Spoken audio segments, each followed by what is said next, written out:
मार्गशीर्ष गुरुवार महालक्ष्मी व्रत कथा।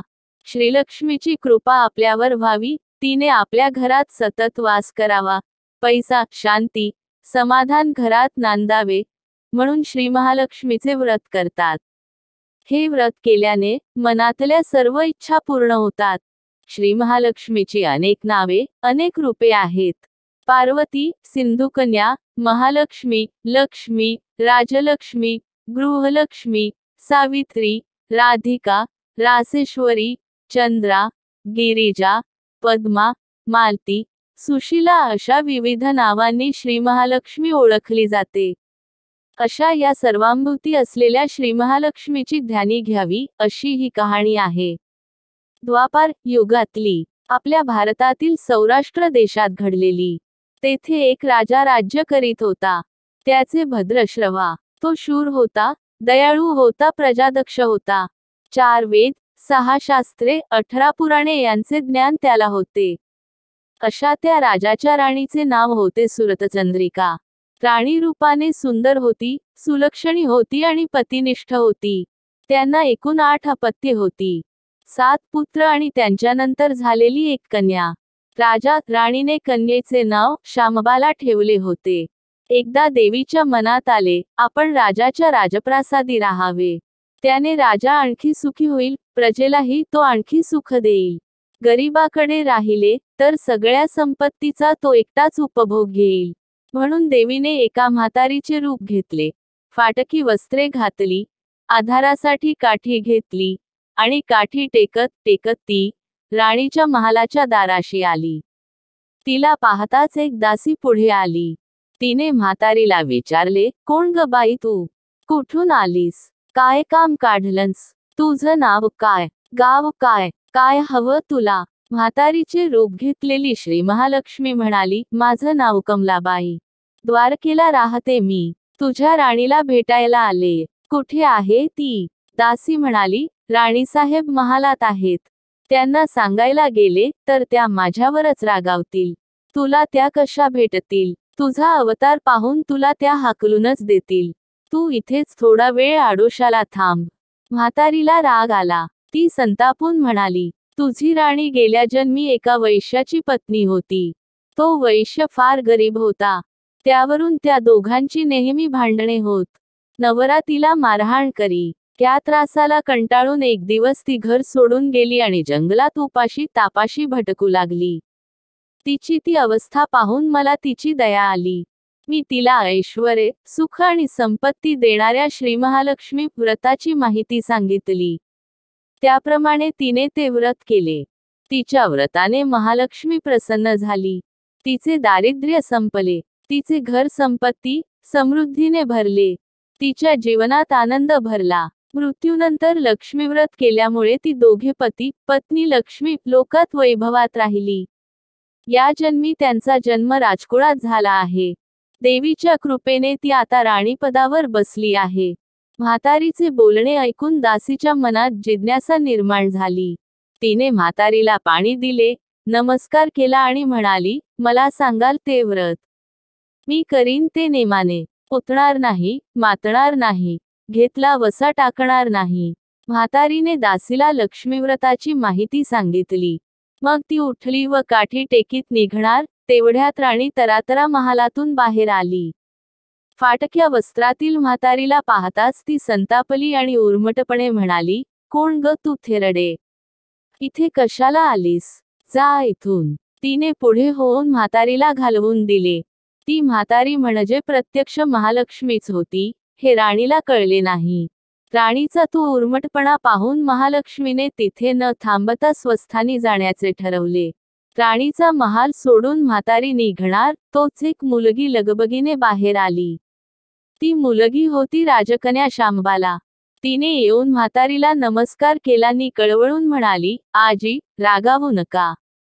माझी आई चुकली, तिच्यासाठी मला क्षमा करा। मी तुमच्या पाया पडते। राजकन्याचे ते बोलणे ऐकून श्री महालक्ष्मीला तिची दया आली। तिने शामबालाला लक्ष्मीव्रताची माहिती सांगितली। तो दिवस मार्गशीर्ष महिन्यातला पहिला गुरुवार होता। पुढे त्या दासीने लक्ष्मीव्रत केले। तिची स्थिती सुधारली। दासी पण सोडून ती संसार सुखाने करू लागली. राजकन्या श्यामबालानेही भक्तिभावाने सांगितल्याप्रमाणे महालक्ष्मी व्रत केले. सगळे नेमधर्म पाळून दर गुरुवारी तिने ते व्रत केले. शेवटच्या गुरुवारी उद्यापन केले. लवकरच श्यामबालाचा विवाह सिद्धेश्वर नावाच्या राजाच्या मालाधर नावाच्या राजपुत्राशी झाला. तिला राजवैभव मिळाले. लक्ष्मीव्रताच्या प्रभावाने तिचा संसार सुखात समाधानाचा चालू लागला. पण इकडे भद्रश्रवा व राणी चंद्रिका यांना हळूहळू वाईट दिवस दिसायला लागले. त्यांचे राज्य गेले. त्यांचे सगळे वैभव ऐश्वर्य लयाला गेले. चंद्रिका राणी होती, ती स्थिती आता बदलली.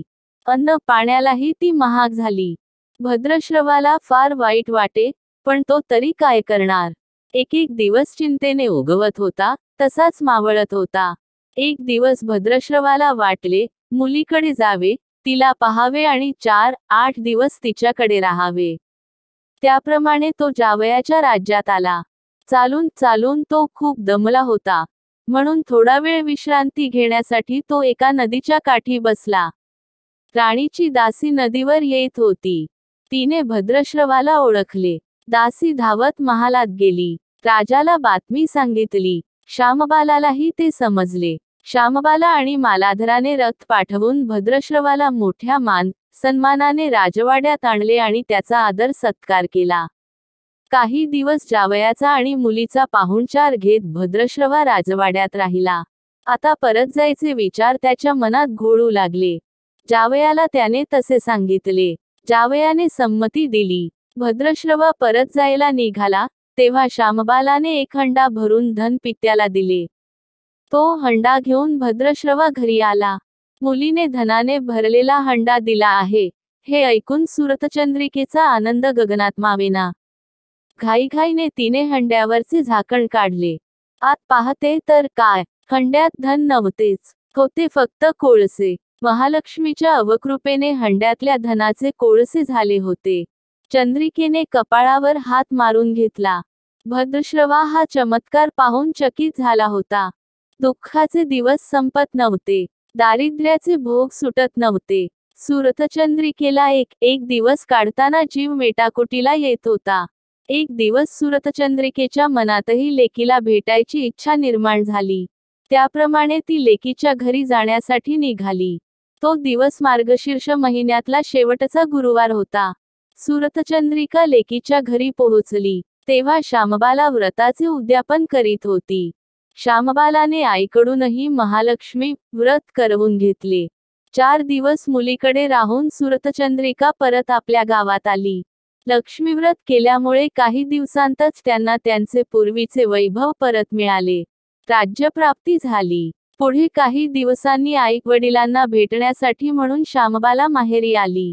पण बाप भेटायला गेला असताना त्याला श्यामबालेने कोळसा भरलेला हंडा तरी दिला होता, पण आपल्याला मात्र काहीच दिलं नाही, हा राग राणीच्या मनात होता. त्यामुळे श्यामबालेचे व्हावे तसे स्वागत कुणी केले नाही. राणीने एक प्रकारे तिचा अपमानच केला होता. पण श्यामबालेला आईचा राग आला नाही. ती पुन्हा आपल्या घरी जाण्यासाठी निघाली. निघताना तिने पूर्वी बापाला दिलेला हंडा परत घेतला. त्यात मीठ भरले व तो हंडा घेऊन ती आपल्या सासरी आली. स्वगृही आल्यावर मालाधराने श्यामबालेला विचारले, माहेराहून काय आणलंस? श्यामबालेने बरोबर आणलेल्या हंड्याकडे बोट दाखवले. मालाधराने झाकण काढून आत पाहिले, तर हंड्यात मिठाचे खडे. मालाधराने चकित होत पत्नीला विचारले, हे काय? या मिठाचा काय उपयोग? श्यामबाला म्हणाली, थोडं थांबा, म्हणजे कळेलच. त्या दिवशी श्यामबालाने कुठल्याच पदार्थात मीठ घातले नाही. सगळेच पदार्थ अळणी. मालाधर जेवायला बसल्यावर तिने त्याला सगळे पदार्थ वाढले. सगळे जेवण त्याला अळणी लागले. मग श्यामबालेने पानात थोडे मीठ वाढले.